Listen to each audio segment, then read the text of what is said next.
पाकिस्तान गए हुए हैं हमारे विदेश मंत्री एससीओ समिट में हिस्सा लेने के लिए और वहां पर उन्होंने जो स्पीच दी है उसमें उन्होंने पाकिस्तान में खड़े होकर पाकिस्तान को ही जमकर खरी खोटी सुनाई है। अब जब जयशंकर खिताब कर रहा है, पाकिस्तान का प्राइम टेलीविजन ने उसके एक दो जगहों पर म्यूट कर दिया, आवाज को बंद कर दिया। आप ताज्जुब नहीं कर सकते कि पाकिस्तान ने उसका जो लाइव ट्रांसमिशन चल रहा था उसको ब्लैकआउट करा दिया। जयशंकर बड़े डिप्लोमेटिक अंदाज में आए और बड़े सीरियस मूड में थे। पाकिस्तान का जो प्राइम टेलीविजन है जो इसे म्यूट कर रहा है, जो इसकी आवाज को सुनना नहीं रहा, इसका मतलब है कि कोई ना कोई झोल है।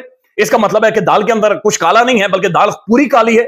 घंटा ये अब जा रहा है। बिलावल भुट्टो कह रहे डॉक्टर एस जयशंकर पाकिस्तान आ गया, ले जी अब ये तो पाकिस्तान को दरादर रोस्ट करेंगे। हमारे विदेश मंत्री ने तो सीधे सीधे कहा कि अगर आपको पड़ोसियों के साथ रिश्ते अच्छे रखने हैं तो आपसी भरोसा भी तो होना चाहिए। जयशंकर ने वहां पे पाकिस्तान से होने वाली दहशतगर्दी की बात की और पाकिस्तान को वाज़े तौर पर उन्होंने पैगाम दिया कि यह दहशतगर्दी रोकना होगी जो वो कश्मीर के अंदर कर रहा है। हमें तो इंडिया टमाटर मारेगा, हम वो भी कैच करेंगे। 300 रुपए किलो है, 2 टमाटर भी सही बच गए तो हमारे घर में इंडिया पकेगी ना। हमें टमाटर इंडिया मारे ना, हम खुश हो जाएंगे। अब तो पाकिस्तान को लग रहा होगा कि अच्छा होता कि भारत ना ही आता, क्योंकि उनकी छाती पर खड़े होकर उनको ये बताना कि अलगाववाद, कट्टरवाद, आतंकवाद एससीओ के जो मेंबर्स हैं उनके लिए सबसे बड़ा चैलेंज है। बॉर्डर्स की जो रिस्पेक्ट है जब तक वो नहीं होगी तब तक तिजारत नहीं होगी। तो कौन सी बॉर्डर्स की बातचीत कर रहा है? पाकिस्तान ने कोई जाकर मुंबई क्लेम किया है?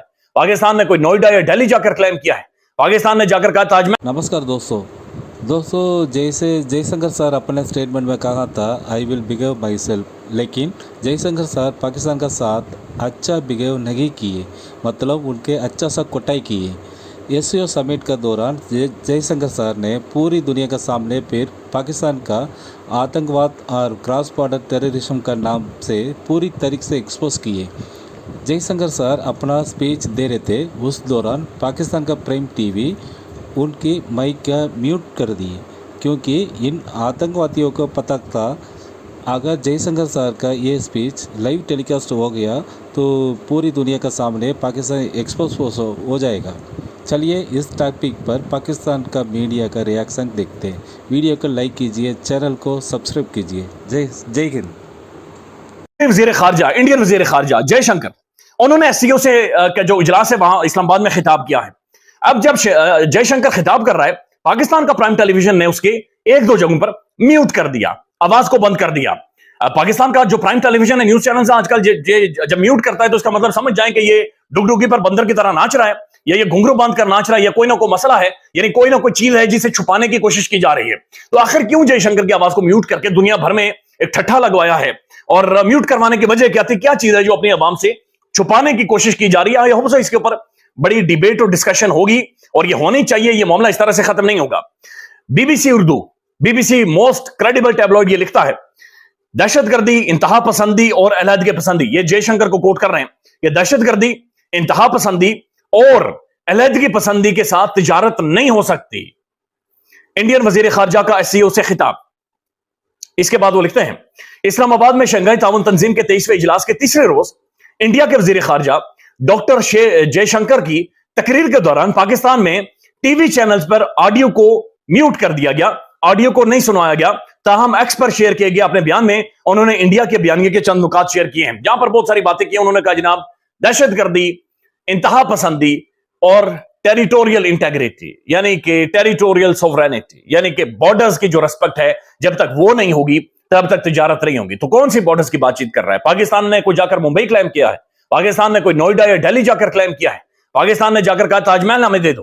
तो ये कौन सी टेरिटोरियल सोवरेनिटी के बारे में बात कर रहा है? ये इंडिया का तो क्लेम एक फॉल्स क्लेम, एक झूठा बदबूदार क्लेम, एक बदमाशी के ऊपर मबनी क्लेम आजाद जम्मू एंड कश्मीर के ऊपर है। तो ये क्या उस टेरिटोरियल सोवरेनिटी के बारे में बातचीत हो रही है? उसके बारे में डुगडुगी बजाई जा रही है? या फिर इंडियन फॉरेन मिनिस्टर को या इंडियंस को कोई एश्योरिटी दी गई है कि हम कश्मीर के ऊपर नहीं बोलेंगे? क्योंकि मियां मोहम्मद नवाज साहब जब बरखादत को बुलाते हैं वो कहते हैं मोदी जी नहीं आए, मोदी जी आ जाते तो बड़ा बेहतर हो जाता।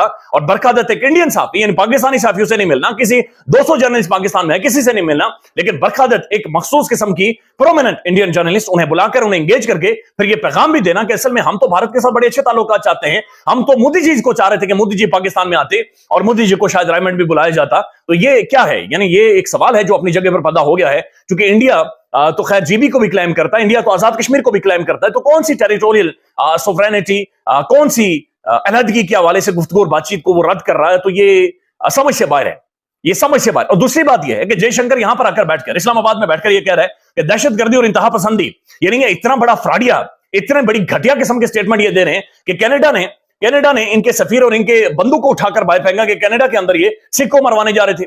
अमेरिका के अंदर उनके खुफिया इदारों ने बकाया बंदे पकड़े इंडियन ने जो बंदे मरवाना चाह रहे थे। पाकिस्तान के अंदर इनका खुद डिफेंस मिनिस्टर धमकियां दे चुका है कि पाकिस्तान में हमने किलिंग्स करवाई हैं। फिर कश्मीर रावलाकोट के अंदर इन्होंने रावलाकोट की एक मस्जिद में एक बंदा मरवा दिया था इंडियन खुफिया इदारों ने। फिर कतर के अंदर इनके 2-3 एजेंटों के बकाने से फांसी लटकाया गया है।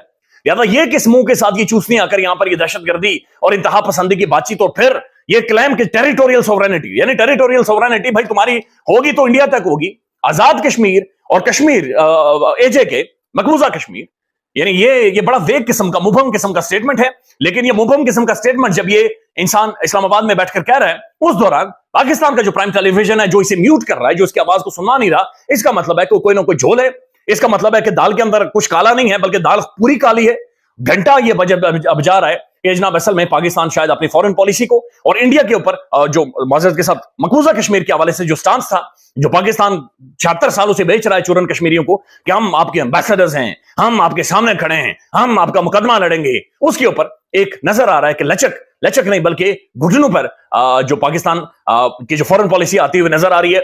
इंडिया को हमारी जरूरत नहीं है, हाँ, मगर हमें बहुत इंडिया की जरूरत है। अच्छा, हाँ। हमें बहुत है, और ये महंगाई कम हो जाएगी, हर चीज सस्ती हो जाएगी, मगर हम अपनी अना में फंसे हुए हैं। लो जी, इंडिया तो सारा दुश्मन है। हाँ। और यार दुश्मन कितने ही दुश्मन बास में मतलब 10 साल बाद 20 साल बाद दुश्मनी खत्म हो जाती है। हाँ। सदा दुश्मनी रहती। हाँ। दुश्मनी में हमेशा दोनों का नुकसान होता है। अब दुश्मनी खत्म कर दो, पीस पे जाओ। इंडिया पीस पे गया है, चाइना पीस पे गया है, सब पीस पे जा रहे हैं, आप पीस पे जाओ। जंगी दिमाग चेंज, ये जंगी दिमाग चेंज करें। देखिए हर बंदा इस टाइम टेंशन में है पाकिस्तान में। हाँ। देखिए क्या हालात चल रहे हैं। हाँ। और देखिए अपने इन्होंने OIC के इजलास के लिए इस्लामाबाद को कैसे सजाया दुल्हन की तरह। हाँ। इनके बाप के पैसे हैं। हाँ। कहाँ से लेके आए हैं। हाँ। भाई अगर वो टूटे फूटे में भी आते इजलास तो हो जाता ना। उनको तो पहले ही पता है कि इनके पास पैसे नहीं है, तो इन्होंने दुल्हन की तरह सजाया है। यही पैसा हम पे खर्च करे, ठीक है। बहुत इन्होंने मेरा दिल दुखा है कि कोई इतना बड़ा बंदा आपके पास आया, आप उसको वेलकम करो। आप इज्जत हो सकता है अभी भी रात को शायद उनके भगवान साहब जो हैं शायद उनके दिल में कोई रहम डाल दें, पाकिस्तान के लिए कोई खैर सगाली का पैगाम लेके आया हो। शायद मोदी साहब उसको कह दें कि यार इनको कुछ थोड़ा सा दे दो, कुछ तजारत ही दे दो, कोई इनको गंदम दे दो, कोई कह दो हम तुम्हें गंदम दे देंगे, टमाटर दे देंगे या मार देंगे। कुछ तो हमें करें। हमें तो इंडिया टमाटर मारेगा, हम वो भी कैच करेंगे। 300 रुपये किलो है, 2 टमाटर भी सही बच गए तो हमारे घर में इंडिया पकेगी ना। हमें टमाटर इंडिया मारे ना, हम खुश हो जाएंगे। हम पे बोतलें फेंकेगा ना इंडिया कसम से, तो हम उस पे भी खुश होंगे क्योंकि हम कबाड़ बेचेंगे। यहाँ देख लें इस मार्केट में 10 बंदे, इतना कबाड़ नहीं है जितना कबाड़ चुनने वाले हैं, ठीक है। वो इंडिया अगर हमें कबाड़ भी देता ना अपना कि चलो ये कबाड़ ले लो या हमारा लंडा ले लो, हमारी उतरन ले लो, ये फिर भी खुश होंगे।